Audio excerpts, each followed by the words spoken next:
নমস্কাৰ, মই নীলাধৃতাই কৈ আছোঁ। সকলোকে জনাবলৈ পাই সুখী হৈছোঁ। মই আহি আছোঁ অহাকালিলৈ অৰ্থাৎ ৭ ছেপ্টেম্বৰ তাৰিখে আৰ্য বিদ্যাপীঠ মহাবিদ্যালয়ৰ গোটৰ উদ্যোগত উদযাপিত হ'বলৈ ওলোৱা সন্ধিয়াৰ সুবাস নামৰ সাংস্কৃতিক অনুষ্ঠানটোলৈ উদযাপন সমিতিৰ সকলো সদস্যকে ধন্যবাদ জনাইছোঁ নিমন্ত্ৰণ জনোৱাৰ বাবে। সকলোকে লগ পাম। Thank U.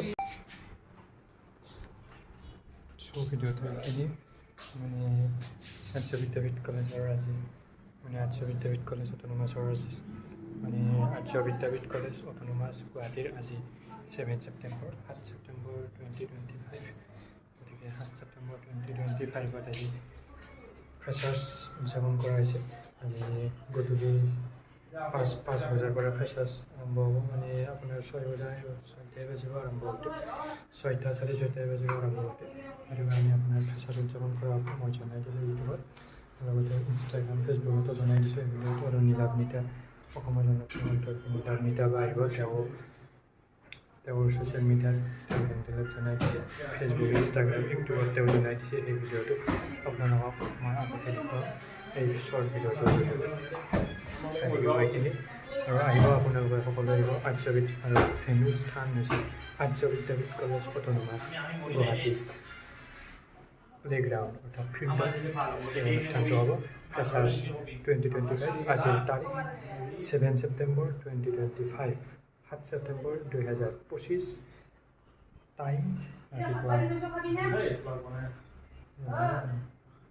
ৰাতি 6:30 বজাৰ পৰা লাইভ একশ্যন। অসমৰ জনপ্ৰিয় কণ্ঠশিল্পী নীলাভনীতা আৰু এনেকৈ লগতে বহুত কণ্ঠশিল্পী আছে। আপোনাৰ বহুত আছে আপোনাৰ 7-8 কিমান কণ্ঠশিল্পী আছে, এনেকৈ ইউটিউবাৰ এনেকুৱাও বহুত আছে।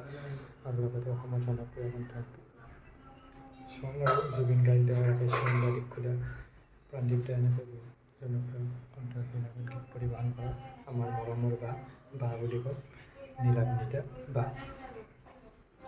চলো তোমালোকে চাব ভাল পাব। Ready to watch.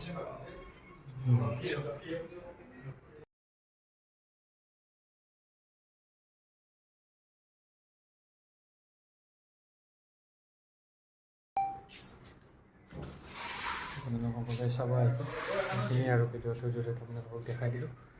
আহিব আৰু অসমৰ জনপ্ৰিয় কণ্ঠশিল্পী নীলাভনীতা বা আমাৰ আহি আছে আৰ্য বিদ্যাপীঠ কলেজ অট'নমাছ গুৱাহাটীৰ প্লেগ্ৰাউণ্ডত ফিল্ডত। ৰাতি অনুষ্ঠানটো আৰম্ভ হ'ব 6:30 পৰা 7টাৰ ভিতৰত। কিন্তু এই অনুষ্ঠানৰ টাইম সেইটো, কিন্তু আমাক হয়তো ভিতৰত সোমাব দিব 5টা মানৰ পৰা।